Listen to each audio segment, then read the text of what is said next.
down there. We had figured that the kid who had taken the permit had put it in the wrong file, or it was in the trash, or it was gone. People following the case were surprised to learn that filling in a backcountry permit does not mean the rangers will come looking for you. It's a tool that we use to manage the backcountry areas and to track use, but not as a primary means to initiate a search and rescue mission. It's not like you file a flight plan with the National Park Service, where if you're not there at a particular point in time, they come look for you. As it turns out, in the backcountry of Carlsbad, like any national park, you really are on your own. We try to monitor that the best we can, but we've got 47,000 acres out here. It's impossible to check up on everybody. It was only after a ranger noticed Dave's car parked at the trailhead for several days that a search began. By then, it was too late. I've been lost before in the wilderness, and panic sets in, and reason and logic soon follow out the door. It's easy to sit here an armchair quarterback, well, I think I could have found my way out. The family has established a foundation in David's memory and asked Michael, a communications expert, to look into the latest satellite technology for a device that hikers could take into the backcountry, which would send out a signal if they got into trouble.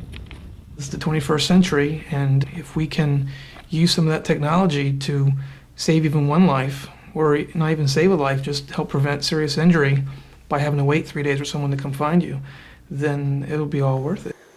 Michael toured the canyon with Ranger Messia. Having explored the area, he is at a loss to explain what happened. Mark Messia told me that the first time he was aware in the history of search and rescue in America, at least, where it ended the way it ended in terms of one person killing another.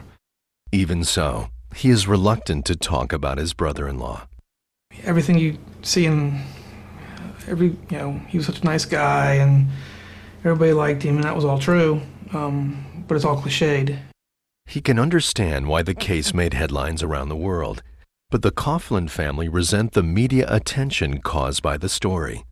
They just are very private and very dignified, and do not want to be part of the media circus that America's become.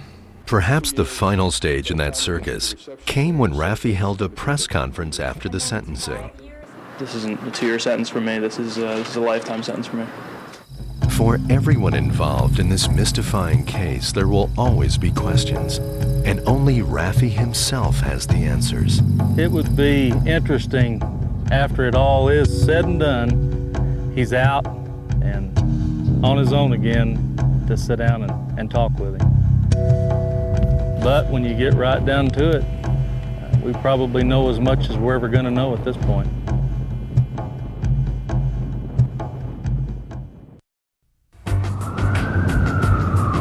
More crime stories, same time tomorrow. Next, when a very wealthy couple disapproved of their daughter's choice of boyfriend, she plotted their murder, but did she actually go through with it? Crime Central finds out.